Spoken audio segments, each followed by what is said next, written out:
Hello, and thanks for clicking on this video. For a couple of minutes, we're going to talk about the architecture for customer engagement. And this is all about attracting and keeping your awesome customers, the ones that get the value that you deliver.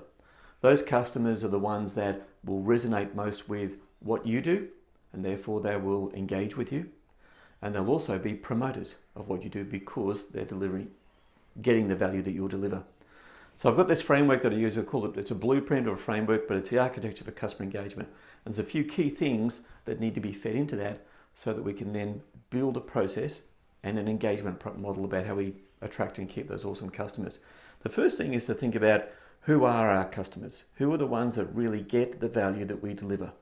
And we need to know them, and we need to know them well.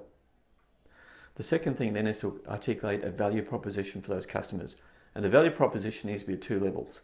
Firstly, it needs to be at a level that gives them the why. Why would the customer engage with your organisation as opposed to alternatives they have? And then secondly, why would they buy or engage with your products or services as opposed to the alternatives that are available to them?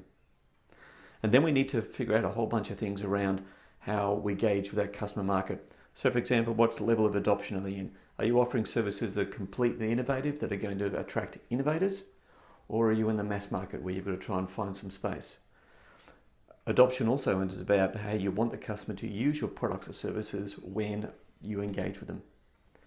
We also need to ensure what our values and our ethics are so that when we apply them to our process for engaging with the customer, that it is congruent and it is actually about what the organisation has promoted and also what the organisation lives. So we get these parts of this process together in terms of they're the inputs. And then what we do is we build a model around the buying process and the decision making that the customer makes.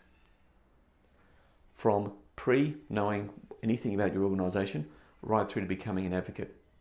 Now, the key difference there is that the whole objective of mapping a process against the buying and decision making process of the customer is not to close a sale. It's to open a relationship with that customer so they can stay with us forever. Even if it's only a single purchase, we still want them to be a promoter and advocate.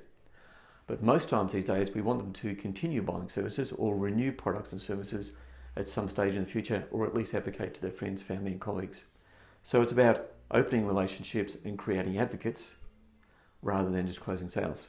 And that's what the architecture for customer engagement is all about. It's putting some discipline into the design of how we go about that rather than just get a social media person, marketing person and a bunch of salespeople and set them loose.